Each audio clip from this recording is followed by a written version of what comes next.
আমাৰ নতুন ভিডিওলে এবাৰ পুৰো স্বাগতম জানালো আপোনালোকে। তো আজিৰ প্ৰথম প্ৰশ্নটো হ'ল অসমৰ মুঠ মাটিকালি কিমান? তো উত্তৰ হ'ব ৭৮,৪৩৮ কিলোমিটাৰ স্কোয়াৰ।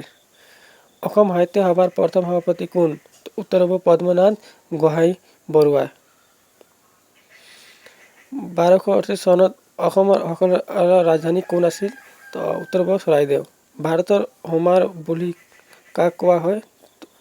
উত্তৰ হ'ব কালিদাস। ডিব্ৰুগড় শোধনাগাৰ কিমান চনত প্ৰতিষ্ঠা কৰা হৈছিল? উত্তৰ হ'ব 1901 চনত। বৰ্তমান ইংলেণ্ডৰ ৰজা কোন? উত্তৰ হ'ব চাৰ্লছ 3। ইউনেস্কোৰ মুখ্য কাৰ্যালয় ক'ত? উত্তৰ হ'ব পেৰিছ। BTAD কিমান চনত প্ৰতিষ্ঠা কৰা হৈছিল? উত্তৰ হ'ব 2003। চৰাইঘাটৰ যুদ্ধ কিমান চনত হৈছিল? উত্তৰ হ'ব 1871। দানৱ বংশৰ প্ৰতিষ্ঠাপক কোন আছিল? উত্তৰ হ'ব মহিৰং দানৱ।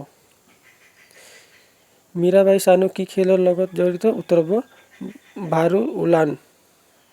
গাঁও পঞ্চায়ত কাৰ্যালয় কিমান বয়স? উত্তৰ বৰাইল পৰ্বতমালা উচ্চতম পৰ্বত শৃংখলা কি? উত্তৰ হ'ব লাইকে।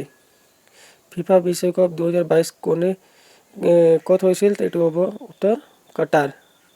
ভাৰতৰ সৰ্বোচ্চ উচ্চ বঁটা কি? উত্তৰ হ'ব ভাৰত ৰত্ন। নীল নদীৰ দান বুলি কাক কোৱা হয়? উত্তৰ হ'ব ইজিপ্ত।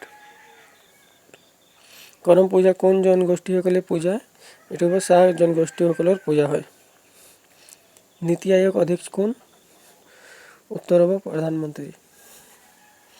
ৰাষ্ট্ৰপতি হ'বলৈ ন্যূনতম কিমান বয়স লাগে? উত্তৰ হ'ব 35 বছৰ। ৰাজ্যসভাৰ অধ্যক্ষ কোন? উত্তৰ হ'ব উপ-ৰাষ্ট্ৰপতি। 2022 চনত দাদা চাহেব ফাল্কে বঁটা লাভ বিজয়ী কোন আছিল? উত্তৰ হ'ব ৰজনীকান্ত। এনেধৰণৰ ভিডিঅ'ৰ বাবে আমাৰ চেনেলটো ছাবস্ক্ৰাইব কৰি থাকিব, তেনেহ'লে আমাৰ ভিডিঅ'ৰ নটিফিকেশ্যন আপুনি পাই যাব। ধন্যবাদ।